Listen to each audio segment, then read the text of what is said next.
And nevertheless, that's it. That my people think, and we are grateful that you all do. And that's why here at this conference, I esteem R.C. as one of the great heroes of the faith today, and the lineup that he's got in here, I wonder why I'm actually here. In fact, I was thinking of the subject they've given me, the existence of God. I wish I could just say, just listen to what the others have said, and that demonstrates it, and we're okay. But it reminds me of the two guys who were sitting for an exam, and at the end of the exam, they were being interviewed for the job, and the man says, I've got a problem. Both of you guys have answered the questions exactly the same way, word for word. There is no difference in your answers. But I'm going to give it to this gentleman rather than to you. And the guy got offended. How come if our answers are identical, you're giving it to him and not to me? He says there was one difference. In one of the questions, his answer was, I don't know the answer to this question. And your answer was, neither do I.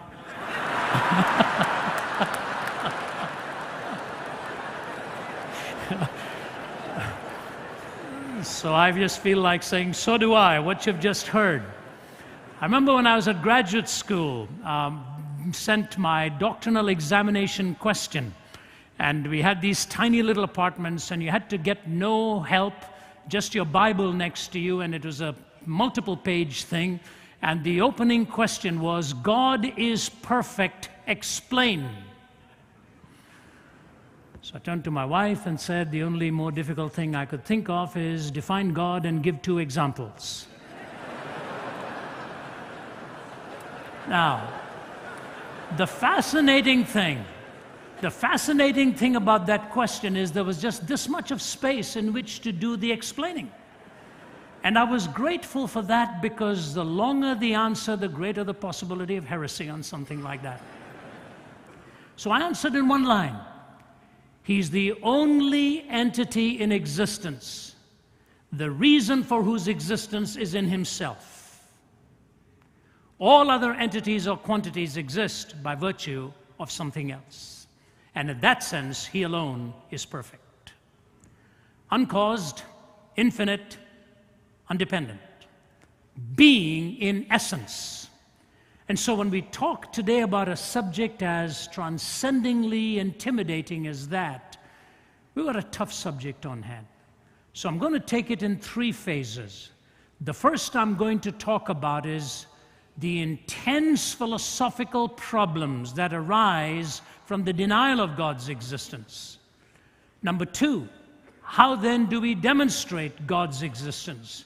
And number 3, why is the Christian faith unique in representing this particular notion of God and who he is? So that's a tall order within a few minutes on hand, but we will make our attempt to do so. So put your thinking caps on and race along with me. We'll try and do our best, and hopefully the other messages converge at the same time. Many of you are familiar with these lines of Friedrich Nietzsche. Nietzsche had a poignancy to what he said, and in many ways he also had a candor to what he said. He broke new ground. He did not coin the phrase, God is dead. He popularized it. He was the son of a minister, and both of his grandfathers were in the ministry. But this brilliant man, who was born 1844, died in 1900, did so much in that short span of time, and ironically lived out his own sense of nihilistic thought. When he died, the last 14 years, he spent insane, and in periods of silence would suddenly break into scriptures that he had learned as a young lad. But listen to how he words it. Have you not heard of that madman who lit a lantern in the bright morning hours, ran to the marketplace and cried incessantly, I'm looking for God, I'm looking for God. As many of those who did not believe in God were standing together there, he excited considerable laughter. Have you lost him then, said one. Did he lose his way like a child, said another. Or is he hiding? Is he afraid of us? Has he gone on a voyage or emigrated? So they shouted and laughed. But the madman sprang into their midst and pierced them with his glances. Where is God? He cried. I'll tell you, we have killed him. You and I, we are all his murderers. But how did we do this? How were we able to drink up the sea? Who gave us a sponge to wipe away the entire horizon?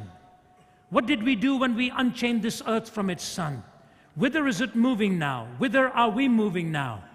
Away from all suns, maybe? Are we not perpetually falling backwards and forwards and sidewards and in all directions? Is there any up or down left? Are we not straying through an infinite nothing? Do we not feel the breath of empty space? Has it not suddenly become colder? Is not more and more night coming on us all the time? Must not lanterns now have to be lit in the morning hours? Do we not hear anything yet of the noise of the grave diggers who are burying God? Do we not smell anything yet of God's decomposition? God's decomposed too, you know, and he is dead. He remains dead. We've killed him. Now, how shall we, the murderer of all murderers, compose ourselves? Because that which was holiest and mightiest of all that the world has possessed has bled to death under our knives. Who will wipe this blood from us? With what water can we purify ourselves? What festivals of atonement, what sacred games will we need to invent? Is not this the greatest of deeds, too great for us? Must we not now ourselves have to become God, simply to seem worthy of what we've done? There's never been a greater deed, and whoever shall be born after us for the sake of this deed shall be part of a higher history than all history hitherto. It's been related further that on the same day the madman entered diverse churches and there sang a requiem, Aeternam Deo. Let out and quieted, he said to have retorted each time, what are these churches now, if they're not the tombs and sepulchres of God? God is dead. We have killed him. You know, with all due respect for Nietzsche and regard for him, the thing about him I like is his candor. He is raising the right questions of the implications of a godless universe. Who gave us a sponge to wipe away the entire horizon? Is there any up or down left? Must not lanterns now have to be lit in the morning hours? What he's really saying is, this is so humongous a deed that everything will have to be redefined. Everything. And so the atheist, if you'll pardon the crassness of it, my professor, Dr. Geisler, in my graduate school days used to have a very dry wit, had a dry wit, and he would say things like this: the atheist is better at smelling rotten eggs than laying good ones. He's right. They're able to sort of take this blade and lacerate away. Read Sam Harris's book, you know, The End of Faith. Read his other book, A Letter to a Christian Nation, where he's challenging America to shred this vestige of God talk and God ideas. I'm in the process of writing a response to him, which hopefully will be completed very soon, calling it A Letter to Sam Harris on behalf of a Christian nation. But they do it. They jab away, they stab away. There are 3 or 4 things, actually there are several things, and I don't have the time to go into all of them, but there are several entailments that they have struggles with. The first is this: they have an intense problem then with defining morality. How do you talk up and down? How do you arrive at a moral law? And their standard response is, you know, look at all the evil that is around us. I remember years ago at the University of Nottingham, when I first began, a student stood up and said to me, there's no such being as God because of all the evil that is around in the world. I said, can we talk on that for a few moments? He said, yes. I said, remain standing. I'll talk to you. I said, when you say there's such a thing as evil, aren't you assuming there's such a thing as good? He said, yes. I said, when you say there's such a thing as good, aren't you assuming there's such a thing as a moral law on the basis of which to distinguish between good and evil? He struggled for a few moments with that, and I reminded him of the conversation between Frederick Copleston and Bertrand Russell. When Bertrand Russell was pushed to the wall by Copleston, Copleston said to him, Mr. Russell, how do you differentiate between good and bad? Bertrand Russell said, the same way I differentiate between blue and green. Copleston said, but wait a minute, you differentiate between blue and green by seeing, don't you? Yes. How do you differentiate between good and bad? Bertrand Russell said, on the basis of feeling. What else? Oh, wait a minute. Copleston was a kind man. He really should have turned to Lord Russell and said to him, Mr. Russell, in some cultures they love their neighbors. In other cultures, they eat them, both on the basis of feeling. Do you have any personal preference? How can this brilliant mathematician philosopher make so basic an error? But he admitted it. In a letter to the Observer, he said, I do not know how to deal with this issue of morality. It haunts me. You see, the question of a moral law comes within us. So I said to him, when you say there's such a thing as evil, aren't you assuming there's such a thing as good? He said, yes. I said, when you say there's such a thing as good, you must assume a moral law. He said, all right, I'll grant you that. I said, but when you say there's such a thing as a moral law, you must posit a moral lawgiver. But that's whom you're trying to disprove and not prove. If there's no moral lawgiver, there's no moral law. If there's no moral law, there's no good. If there's no good, there's no evil. What is your question? He looked at me and I quote, he says, what then am I asking you? I said, I'm not going to help you. I'm not going to help you. Now, granted, if you're a thinking person, you'll say, Ravi, how do you get from the moral law to the moral lawgiver? Is that not an extrapolational jump? And in the Q&A time, if that question comes, I'll be very happy to deal with it. Right now, my time is very tight. So I've got to go on. The problem of evil, when you raise it, you raise the question of the nature of good. And when you raise the question of the nature of good, you have to start wondering, how do you really arrive at the reality of good and evil when there is no God? Do you know what Richard Dawkins has now come up with? Dawkins has gone so far as to say we have to deny the reality of evil if our argument is going to stay. So he actually denies there is any such thing as evil. I was flying out of a country where I sat next to a woman who rescues women and children from abuse. I won't name the country, but she told me, she was a Dutch lady. I said, were you successful? She said, I saw the worst thing I saw last night. She said, in this area of city called Snake Alley, men come at night, they consume a concoction of snake's blood and hard liquor. It ravages the mind, and then whatever they want, they are given. She said, I rescued an 18-month-old baby girl from the arms of this man who was sexually plundering her, because that's what he wanted under the influence of snake's blood and hard liquor. Mr. Dawkins, is that evil?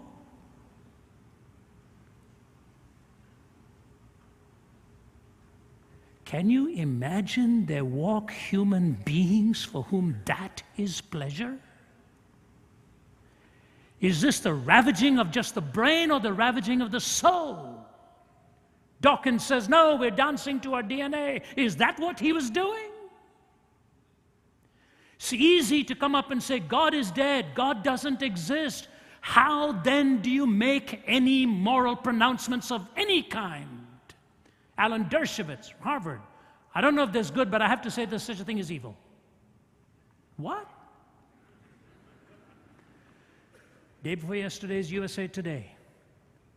An article advertised on the front page and then in the book section of a recent psychiatric study that is actually saying evil is real. Evil is real. And then they bring all the gurus to try and counter the point. There's no moral law. There's no rational way. And if, just in case you think I'm making this up, listen to the most brilliant, prolific Canadian atheistic philosopher, Kai Nielsen. We have not been able to show that reason requires the moral point of view, or that really rational persons, listen to this qualifier, or that really rational persons, unhoodwinked by myth or ideology, need not be individual egoists or classical amoralists. Reason does not decide here. The picture I have painted for you is not a pleasant one. Reflection on this actually depresses me. Pure, practical reason, even with a good knowledge of the facts, will not lead you to morality.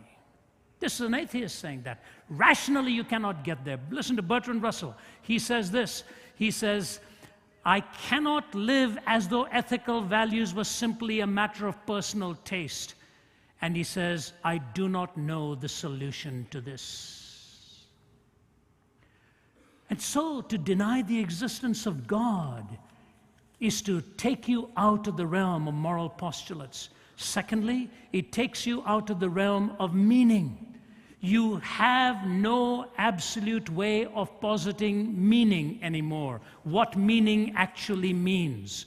Listen, for example, to Stephen Jay Gould of Harvard, the late Stephen Jay Gould, I should say, the paleontologist, well known in his stridency. Here's what he says. We are here because one odd group of fishes had a peculiar fin anatomy that could transform into legs for terrestrial creatures. We are here because comets struck the earth and wiped out dinosaurs, thereby giving mammals a chance not otherwise available. So thank your lucky stars. Because the earth never froze entirely during an ice age, because a small and tenuous species arising in Africa 250,000 years ago has managed so far to survive by hook and by crook. We may yearn for a higher answer, but believe me, none exists. These explanations, though superficially troubling, if not terrifying, is ultimately liberating and exhilarating. Do you feel exhilarated? We cannot read the meaning of life passively in the facts of nature. We must construct these ourselves from our own wisdom and ethical sense. There is simply no other way. That's why the rock musician says, knowledge is a deadly friend when no one sets the rules. The fate of all mankind I see is in the hands of fools. Confusion will be my epitaph as I crawl a cracked and broken path. If we make it, we can all sit back and laugh, but I'm afraid tomorrow I'll be crying.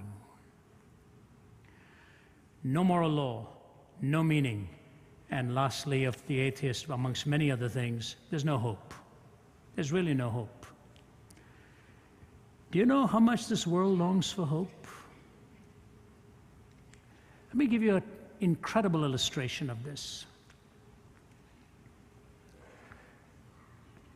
I was in Lebanon a few weeks ago, and my traveling associate, Philip, was with me. He was having breakfast with some Iraqis.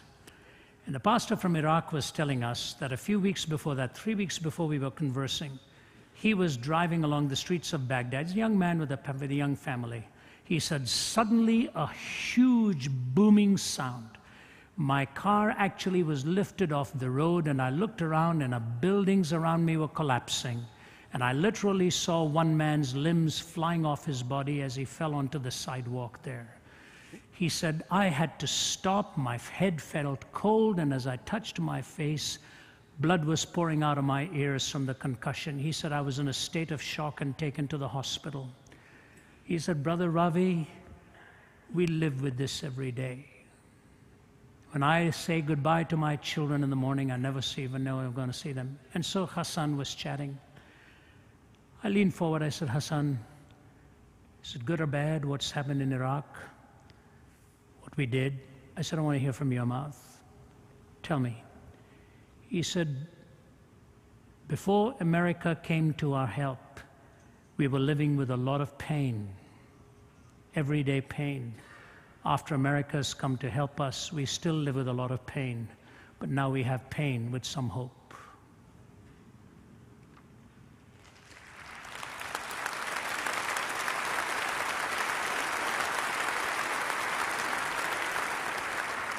You don't have to agree with him. I don't have to agree with him. I'm not saying that. I'm not making a political statement here. I'm just telling you this. A man who just had his car and life nearly blown up is looking you in the eye and saying, we could not live without hope. Today's story in the Houston Chronicle, an 11-year-old boy who for 1 year has fought for custody of his baby sister, who was described as nothing more than fetus Holloway, stillborn. 30-some weeks or something like that, pregnant, I forget how it was. Stillborn. The mother is in drug rehab. Father cannot be found. This 11-year-old boy goes to the medical authorities and asks for the body of his sister. For 1 year, he fought it. And he got the little body back. He takes 3 of his cousins and conducts the funeral with some stuffed animals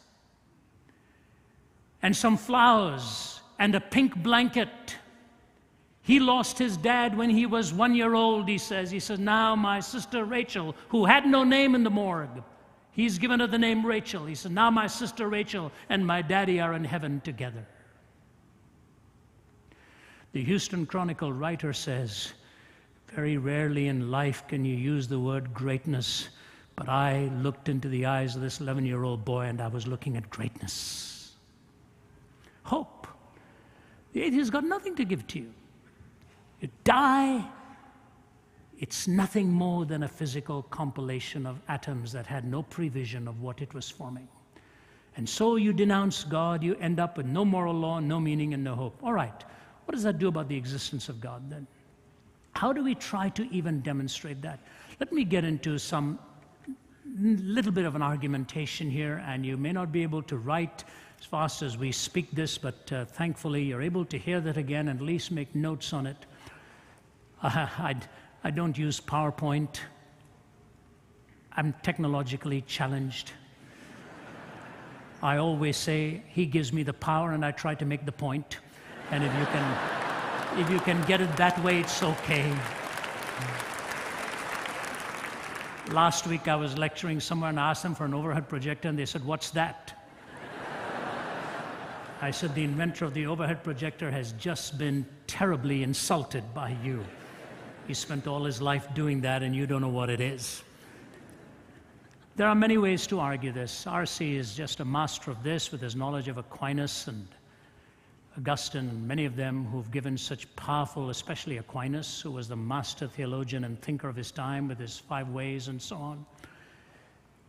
Basically, no matter what kinds of arguments you've heard, they filter down to 2 or 3 very strong forms. Some like to call them proofs, some like to call them evidences, some like to call them arguments, some like to call them the coherence factor. I like the way Dallas Willard has summarized it, taken the best of these, and actually just come with 3 stages of argument. Here's the first stage. Stage number 1, it is the nature and existence of the physical reality that we see. Now listen to this statement very carefully. However concrete physical reality is sectioned up, the result will be a state of affairs which owes its being to something other than itself. No matter how you section down physical concrete reality, no matter how small you break it down, no matter what you do with it, you end up with the state of affairs that physical quantity owes its being to something else and is not self-existent. It is not self-explanatory. If I were to bring an apple to you and show you that apple, you can cut that apple down, you can grate it, you can slice it, you can take it under all kinds of telescopic or microscopic study or whatever it is, you'll end up with the same reality that it doesn't explain its own existence. Now, that every physical state, listen now, no matter how inclusive, has a necessary condition in some specific type of state which precedes it in time and is fully existent prior to the emergence of the state which it conditions. What does that mean? You take this apple. You know the apple didn't bring itself into being. Whatever was needed to bring that apple into being, a full-grown tree in your backyard or whatever, had to pre-exist, and all the conditions needed for that tree to exist prior to the bringing forth of this apple had to be completed in time in order that this apple through the blossom may then ultimately grow as a fruit on that tree. The apple doesn't explain its own existence. It is dependent on something which also had to be completed in time in order to produce the entity you are discussing. But the reality is, neither does the tree explain its own existence. You go back across a series of physical causes, and there is not one example in the physical universe of a physical quantity that explains its own existence. And to add to it, if you start back from the apple I'm illustrating and go back all the way to the series of causes, You cannot have an infinite series of causes in time, because if you had to have the infinite series of causes, it would never have arrived at this moment. If you have a domino called X, and you've got to have an infinite number of dominoes falling before X falls, you will never get to X, because you will need an infinite number of dominoes to fall. So what is it we have posited by this point? No physical quantity explains its own existence, and no amount of time can consume an infinite series of events to bring you to the present. Which means all of these somewhere have to be explained by one self-existent cause, which is not physical. Because a physical quantity, as we know it in reality, it cannot explain its own existence. C.S. Lewis puts it this way: an egg which came from no bird is no more natural than a bird which had existed from eternity.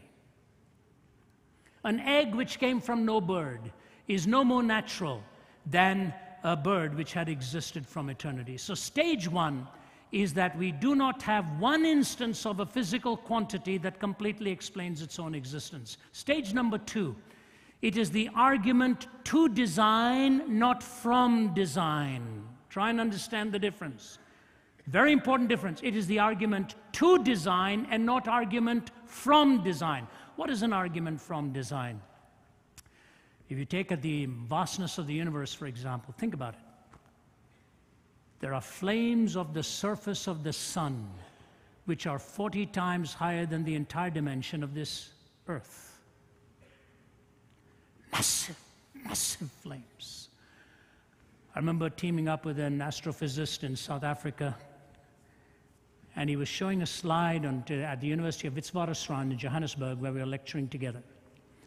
And he said, if you look at that picture there, David Bloch said, there's 100 billion stars on that screen.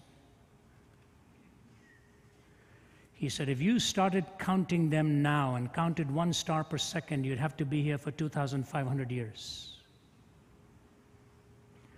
Just the vastness of it. I remember doing a course in quantum theory under the famed physicist, quantum physicist John Polkinghorne, president of Queen's College, Cambridge, was a latecomer to Christ. Polkinghorne once talked about all of the contingencies in the early picoseconds of the universe. You know what a picosecond is?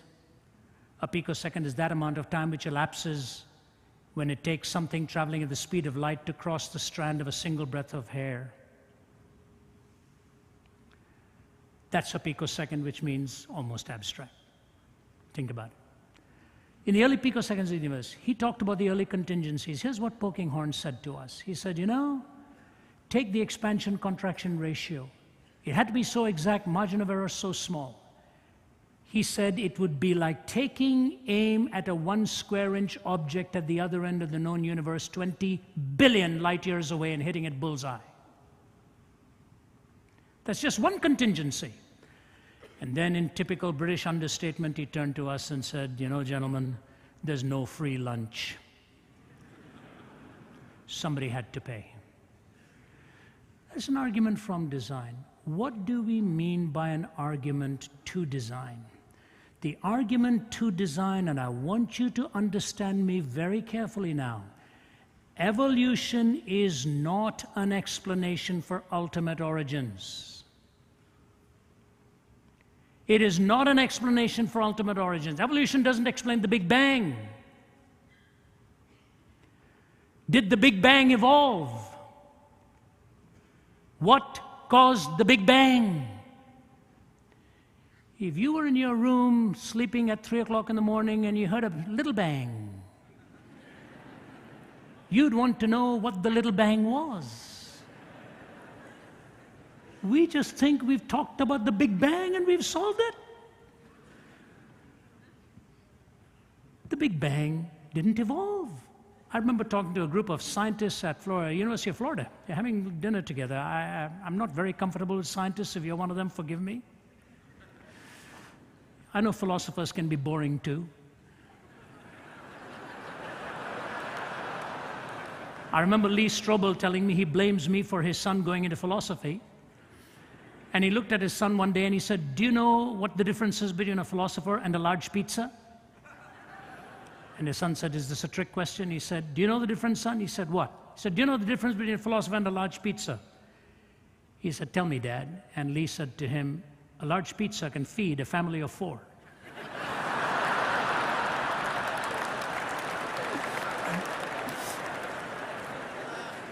So we're having dinner, physicists and myself, waiting for the dinner to be over so I could leave and sound normal again. And I said to them, "All right, you boys are naturalists. You take exception to the metaphysicians. You're naturalists." I said, "What is the Big Bang?" He said, "Well, it's where everything was reduced to a singularity." I said, "And?" "Don't you always say it's where the laws of physics actually break down?" "That's true." I said, "So even your starting point is non-natural." If the laws of physics break down at the singularity, then your starting point is also not natural. Do you know what one of them said to me? "We retain a selective sovereignty over the issues we like to extrapolate from." Now, I'm not knocking science. I'm just telling you this. Not all order has evolved.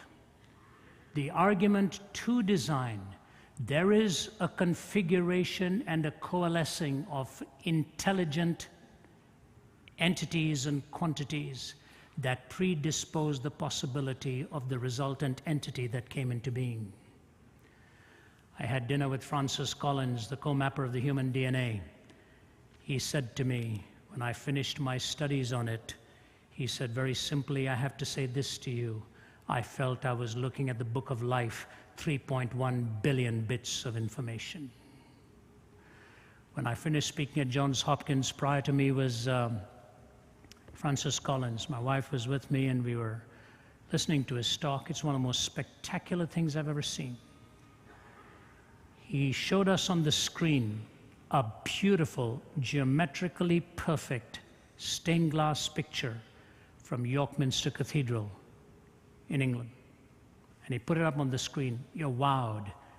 Then he divides the screen, and on the right he shows a slide of the design of the human DNA. There was an audible sound in the audience like, "Wow." And most of them were skeptics. When I see the heavens and the work of your hands, the moon and the stars which you have made, what is there in man that you should keep him in mind? For you have set your glory above the heavens.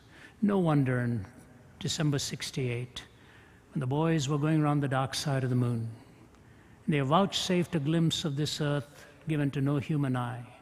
And they saw earth rising over the horizon of the moon, draped in a beauteous mixture of black, blue, and white, garlanded by the glistening light of the sun against the black void of space.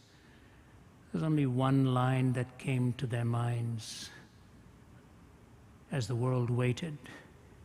No, it wasn't Stephen Jay Gould. It wasn't Russell. It wasn't Nietzsche. It was the opening lines of the Bible. In the beginning, God. Stage 1, no physical quantity explains its own existence. Stage 2, there's an argument to design. No matter how you slice it down, there's a coalescing of intelligent components that made it possible to even bring this type of thing into existence. You know, that's why people like Hume and Einstein and all were what you'd call second-grade theists. Sort of talked about a mind, but didn't know where to park that mind. They didn't know where to park it because they didn't want the person of God brought into the scene. That's stage 2. Stage 3, the course of human events, historical, social, and individual. The course of human events, historical, social, and individual, within the context of a demonstrated extranaturalism, stage 1, and of a quite plausible cosmic intellectualism, stage 2. Let me repeat that statement. The course of human events, and these are not my words, they are Dallas Willard's words. The course of human events, Historical, social, and individual, within the context of a demonstrated extranaturalism, stage 1, and of a quite plausible cosmic intellectualism, stage 2. Now, I could take you to many places from here with that. If you look at the course of human events, you end up with this fact: how do you explain many things in history? You remember the famous parable by Anthony Flew and Wisdom? You've got to hear this carefully because John Frame has made a tremendous response to it. Listen carefully, please. Once upon a time, 2 explorers came upon a clearing in the jungle. In the clearing were growing many flowers and many weeds. One explorer says, "Some gardener must tend this plot." So they pitched their tents and set a watch. No gardener is ever seen, but perhaps he's an invisible gardener. So they set up a barbed wire fence, they electrified, they patrol it with bloodhounds. But no shrieks ever suggest that some intruder has received a shock. No movements of the wire ever betray an invisible climber. The bloodhounds never give cry, yet still the believer is not convinced. But there is a gardener, invisible, intangible, insensible to electric shocks. A gardener has no scent and makes no sound. A gardener who comes secretly to look after the garden which he loves. At last the skeptic despairs. "Ah, but what remains of your original assertion? Just how does what you call an invisible, intangible, eternally elusive gardener differ from an imaginary gardener, or even from one, or no gardener at all?" Here's the question. How does what you call an invisible, intangible, eternally elusive gardener differ from an imaginary gardener, or even no gardener at all? John Frame, in his Apologetics to the Glory of God, begins with this. Once upon a time, 2 explorers come upon a clearing in the jungle. A man was there, pulling weeds, applying fertilizer, trimming branches. The man turned to the explorers and introduced himself as the royal gardener. One explorer shook his hand and exchanged pleasantries. The other ignored the gardener and turned away.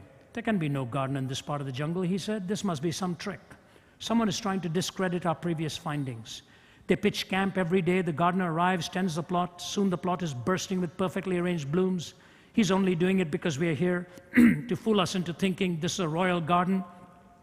But one day the gardener takes them to a royal palace, introduces the explorers to a score of officials who verify the gardener's status. Then the skeptic tries a last resort. Our senses are deceiving us. There is no gardener, no blooms, no palace, no officials. It's all a hoax. Finally, the believer despairs. But what remains of your original assertion? Just how does this mirage, as you call it, differ from a real gardener? Do you follow the point? The gardener did come, and the gardener was seen. Let me give to you 3 or 4 reasons why this gardener reveals God so perfectly. First, his description of the human condition. He points to your heart and my heart so accurately that when you finish reading Jesus' description of you, you know he knows you extremely well. And so the woman at the well who tries all these theological smoke screens, finally he says to her, "These are not your real questions, are they? You've had 5 broken relationships. The man you're living with is not your husband. Isn't that true?" He did that so gently that she runs back to her village and says to the people, "Come back and see the one who told me everything about myself. Truly Messiah has come." You take the readings of Muhammad, Buddha, Krishna, if he ever lived, and see their description of the human condition. It doesn't conform to reality. But you take the description of Jesus, that all have sinned and come short of the glory of God. So whether you're the head of Enron or whether you're running Playboy magazine, the heart is desperately wicked above all things. And that's precisely the point of the article 2 days ago in USA Today. The psychiatrist says, no matter who we are, when the chips are down and the compulsion is there, every one of us turns out to be a rotter. That's what the Bible said. That's what the Bible says. You know, I remember walking through Auschwitz years ago and seeing the horrors of what was done. My wife is really quite extremely well read on world wars and especially Second World War, and almost everything she ever reads out to me or quotes to me or talks about tells you what shocked humanity was that they were ordinary people. Ordinary people. Ordinary human beings. Eichmann, Goering, Himmler. When they sat being tried, one of them basically said, the first time I said yes, I didn't like it, but then I got used to it, to the slaughter of millions. Go to Auschwitz and Buchenwald and Dachau and see the human heart. And you know, we gotta get away from all of this.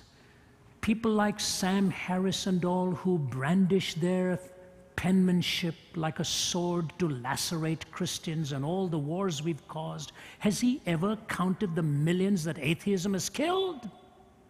And the difference in atheism, it can logically emerge. In a transcendent Judeo-Christian worldview, it would have to be in violation of what they believe. The kind of stuff that's going on.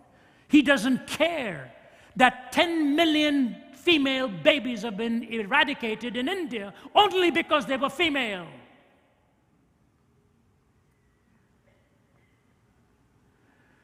Is this all right? Or is this the human heart displayed in such heartbreaking ways? He describes, and Hobart Maurer went to his grave a skeptic. He taught at Johns Hopkins, taught at Harvard, committed suicide at the age of 75, but he wrote in Psychology Today, sometime I think in the 70s, he said, you know, when we did away with sin, we lost our definition of ourselves. It's a skeptic saying that. We lost who we were. Description of the human condition. Secondly, in the person of Christ as he is revealing God, the marvelous coalescing of absolutes in him. Time's running out, so let me race here. 2 years ago, actually a year and a half ago, I was asked to speak at the United Nations prayer breakfast. It was the second time they'd asked me to come, only this time I marveled at the subject, navigating with absolutes in a relativistic world. You get up at 6:30 in the morning to speak on that. And then you're told you have 25 minutes. And then you're further told you cannot bring religion into it. I said, I'll make a deal. 20 minutes, your subject, last 5 minutes, why I believe in what I do as being the only answer to this struggle. Okay, we agreed.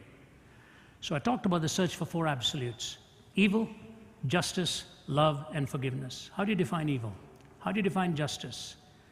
What is true love? And when you blow it, how are you forgiven? They all nodded their heads. I said, now I want to ask you with 5 minutes to go, do you know of one event in the world where these 4 converged? I said, they converged on the cross of Jesus Christ.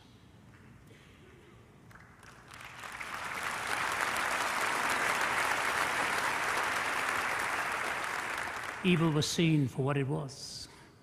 Justice was met out by a righteous and a holy God. Love was displayed unparalleled to a point where he looks at a young man and says, take care of her. She's now your mother. A cosmic drama was unfolding, and he cared for the one woman who had so nurtured and cared for him.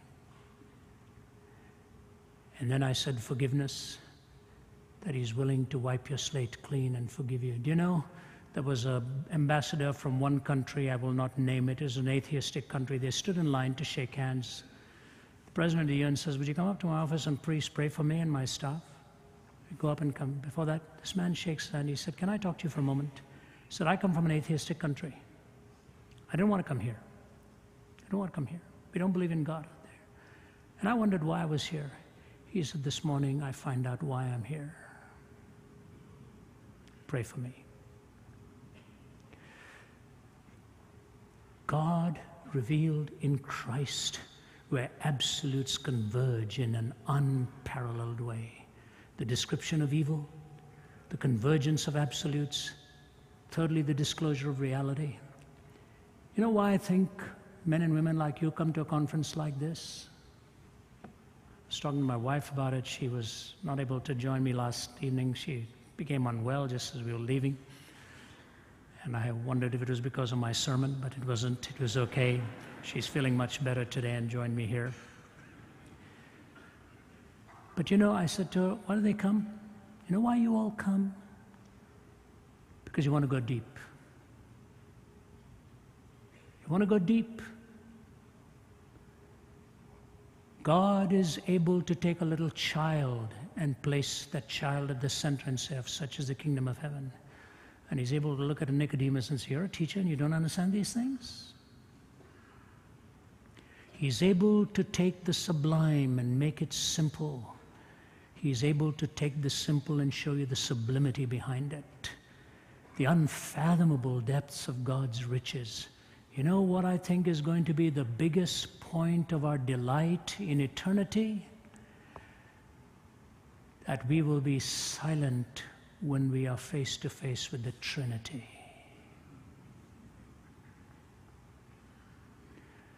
You know, Peter knew the difference between one fish and 3 fishes. Paul knew the difference between 1 and 3.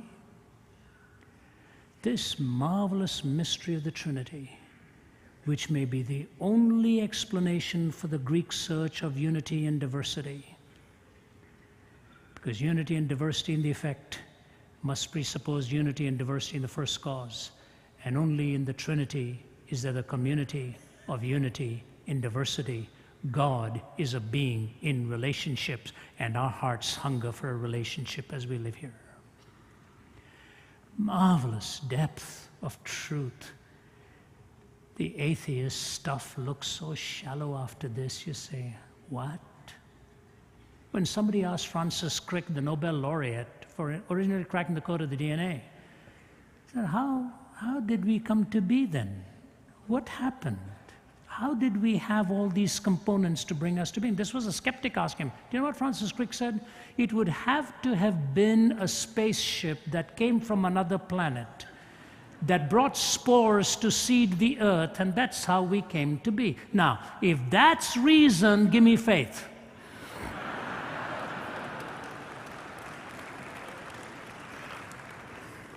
I don't have that kind of faith. That's what you call nonsense in sophisticated language. He says that again and again and again.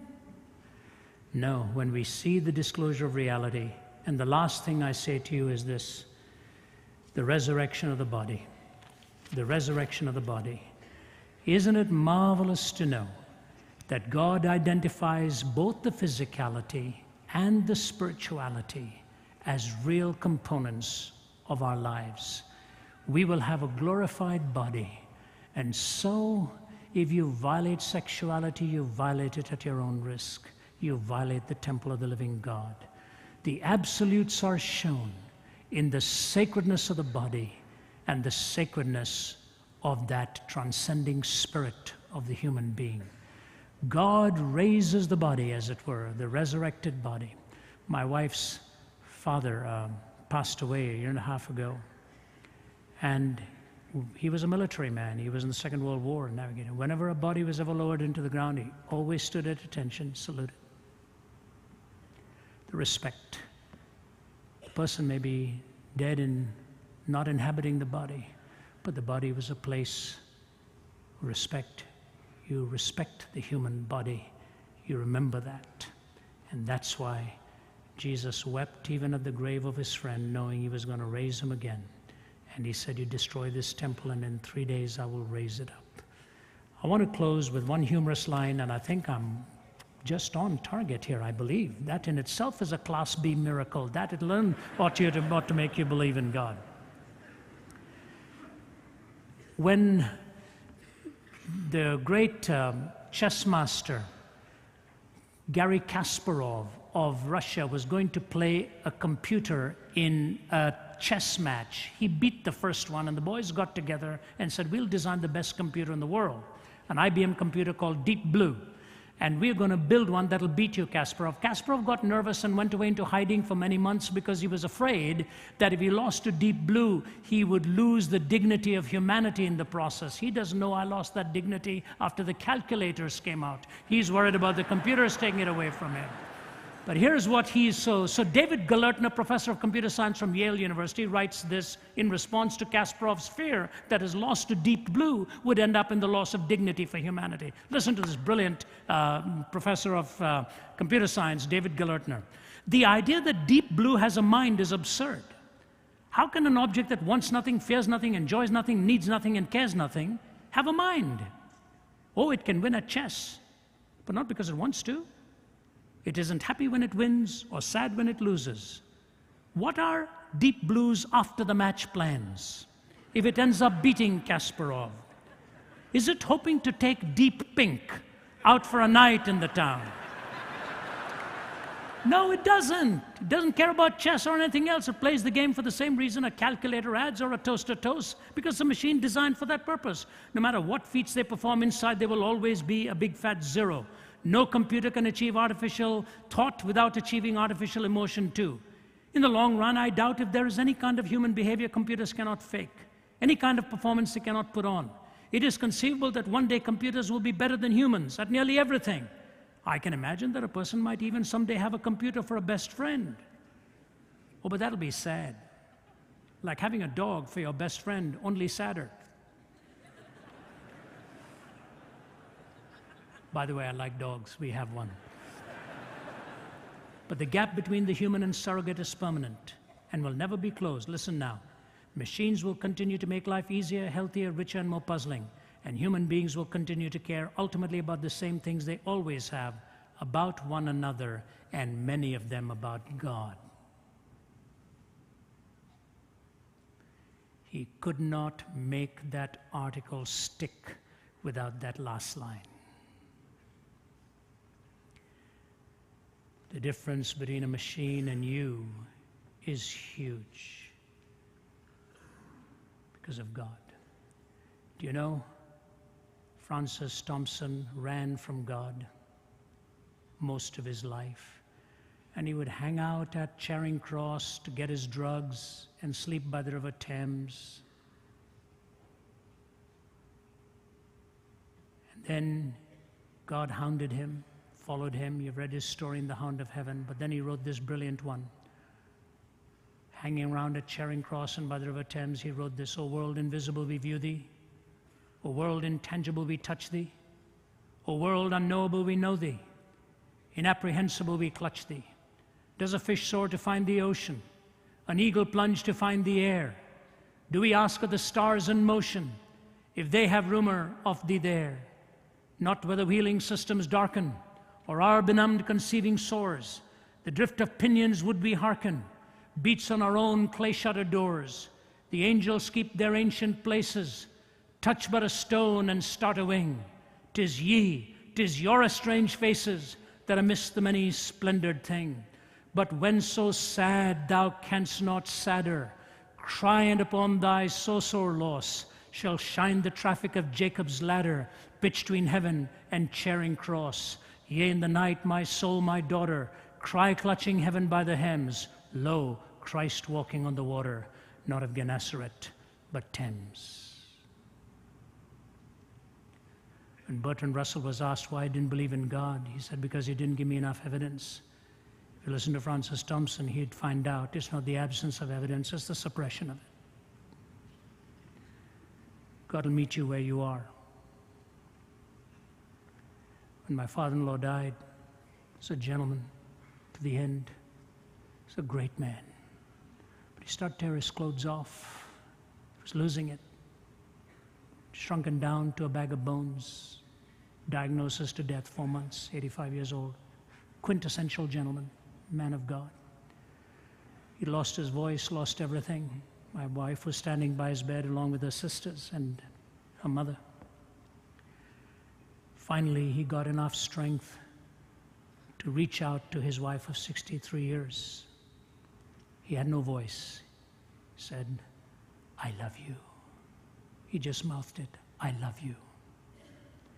He put his head back on the pillow looked to the heavens and said, amazing, just amazing.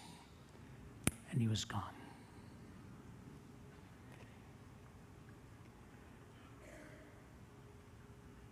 But purer and higher and greater will be our wonder, our transport when Jesus we see. Deny God, the philosophical entailments are insoluble. Find the steps to him, something beyond the physical, only an intelligent entity who came into history, who described and was seen and was heard, who described your heart and mine and the person of God. I believe in God, who sent his only begotten Son, Jesus Christ, because of whom I stand before you, because of whom I was rescued from a bed of suicide at the age of 17 in Delhi. He was near to me. He's near to you. Love the atheist and live the life, as Ronald Reagan used to say in his own simple way. Serve the atheist with a fine dinner and ask him if he believes in a cook. God bless you. Thank you.